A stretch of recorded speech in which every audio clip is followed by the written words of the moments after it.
Si Kuya, oh. Kuya. Uy. Mukhang may pinagkakaabalahan tayo dyan, ah. Long time no see. Okay, Bala ko Kuya. kasi ngayon magturo. Uy. Auto double pegs. Siyempre Solid natapos na, ko na yung Smith, tooth hangover, tsaka P-ball. So next ko double peg sa rail. Let's go. Bigyan kita ng 5 tips para makapag double pegs ka na. Tara. Una, proper bunny hop na naman.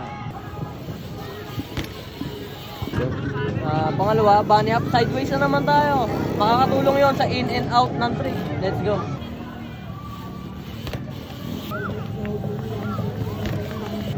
Pangatlo, body position ng double pegs. Ano ba yung body position ng double pegs? Nasa gitna ng bike. Hindi nasa likod, hindi nasa harap, nasa gitna. Pangapat, napaka-importante nito yung balance.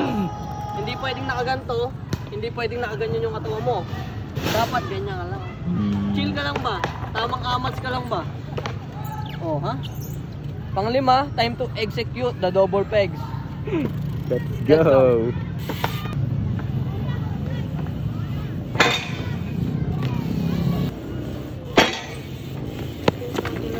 Hirap balansehin ng switch, double peg, over switch na lang.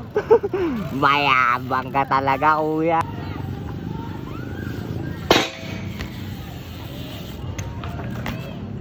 Sana may natutunan kayo. Ride safe.